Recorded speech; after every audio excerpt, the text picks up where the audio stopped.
It's never fun dealing with boredom. It's not the worst emotion in the world, especially when compared with anxiety, embarrassment, anger, grief, and so forth, but it can be frustrating. We go out of our way to avoid it, and there's an unspoken rule in our society that you should be continually busy. Every minute should be filled with something, even if you're just washing the dishes or going for a walk. Productivity gurus encourage us to fill our commutes with podcasts, to listen to videos while we work, and to be always busy. Instinctively, we shy from boredom. When presented with the emotion, we retreat into our phones or flip the television on. However, in trying to escape our boredom, we miss its purpose. After all, every emotion has a purpose. Sadness helps us to release pent-up pain and signal to others we need help, while anger can showcase our displeasure or, in some cases, protect us.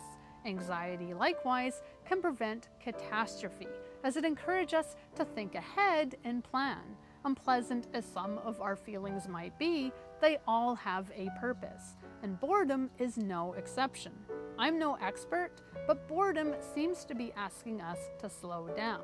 With our advanced brains, we have a lot to mull on, and our modern world is designed to not only overstimulate us, but make us crave that stimulation. A rise in sleep issues points to our inability to shut our brains off, and constant noises, lights, and notification pings keep us wired. We've accepted this continual stimulation as the norm, so we're uncomfortable if we can't maintain the state. What's more, sometimes boredom is a sign you should be doing something else. And, difficult as it is, simply doing something can break you out of a rut. Hard as it is to start reading a book, drawing a picture, or writing something out, we often find we're good once we've started.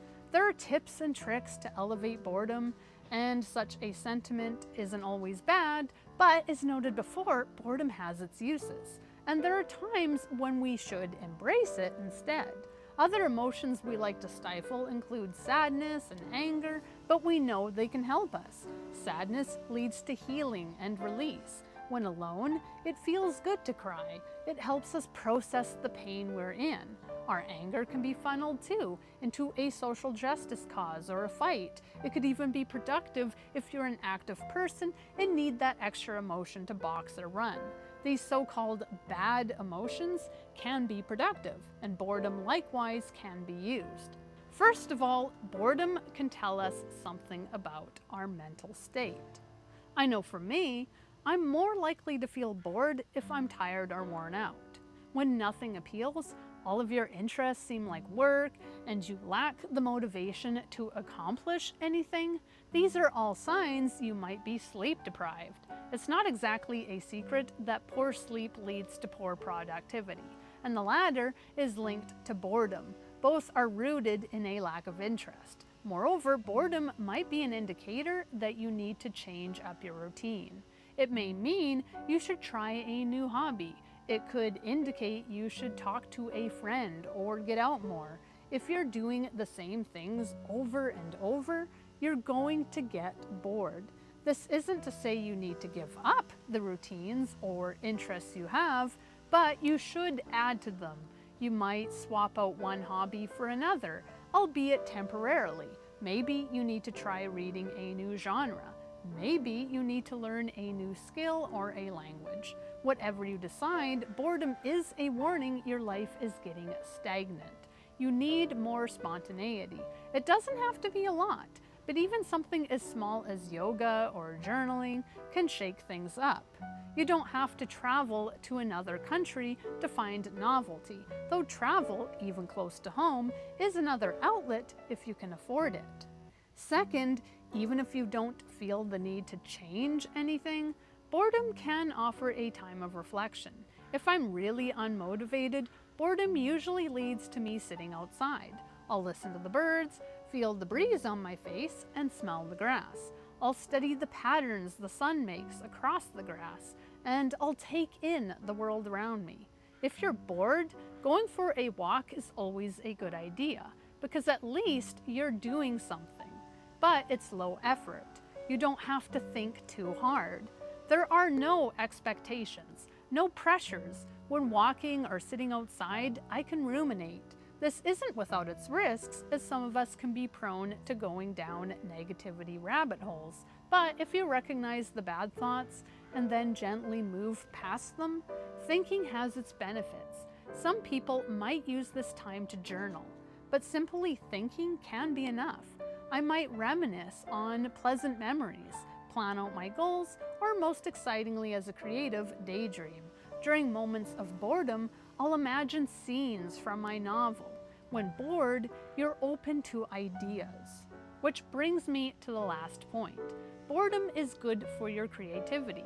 Productivity gurus will tell you to play a podcast while washing dishes, so you can make the most of your time. But this implies having to think is a waste of time. There's a reason we have our best ideas in the shower. Free from distractions, we allow our brain space. Without distractions or pressures, we're able to think clearly. In the shower, you might solve a problem that's been bothering you, write part of a song, or like me, think up the plot of a novel. Watering the garden, driving, or washing the dishes can be soothing activities. This isn't to say you should never distract yourself. Sometimes I do put on a YouTube video if all I can think about is how much having to do dishes is annoying me. But this is my own fault for not trying to direct my brain in a more constructive direction. There's something to be said for just stopping and taking in the world around you.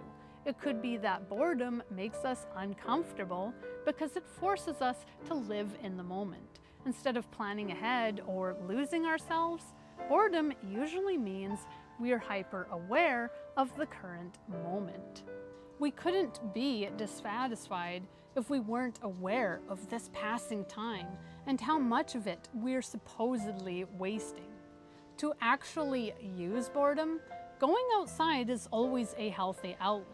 Of course, if the weather is bad, you can still prop yourself by the window. Chances are there's something to watch.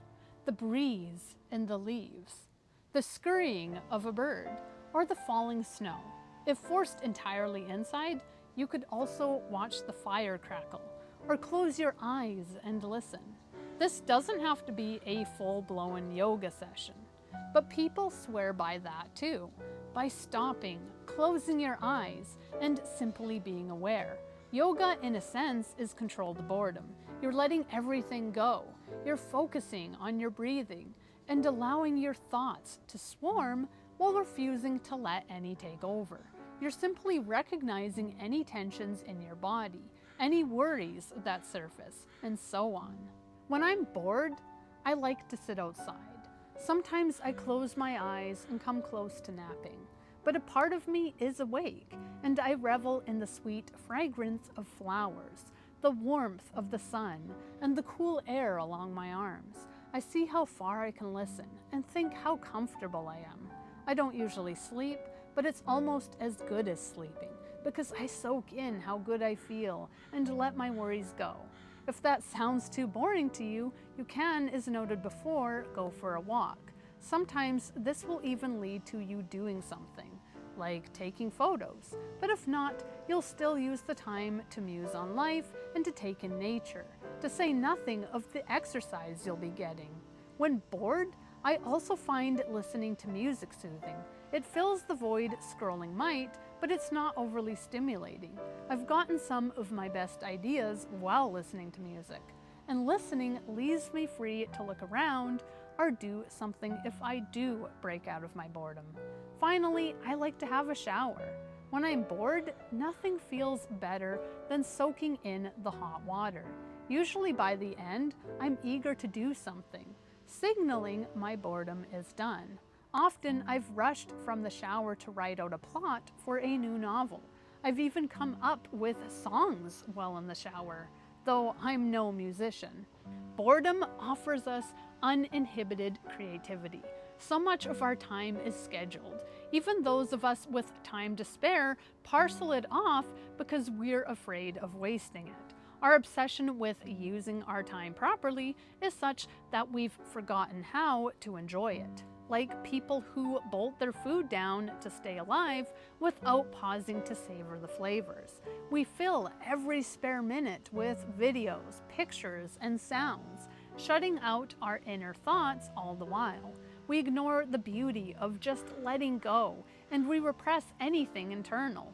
Boredom can be uncomfortable because it makes us face ourselves. But that's a good thing. We should be self-aware. We should live in the moment when we can. We should give ourselves permission to think and to be spontaneous in our creativity. Instead of blocking out time constantly to write or draw, boredom pushes us to think outside the box. When bored, we are more likely to sketch on a whim, to make up a song or some other unplanned but fulfilling thing. Because boredom releases us. It's freedom for our brains. If we only let ourselves be uncomfortable, if we only let it in without trying to numb ourselves all the time. Unpleasant as it can be, boredom has its purpose. If used correctly, it can be a tool to let us relax and to facilitate creativity.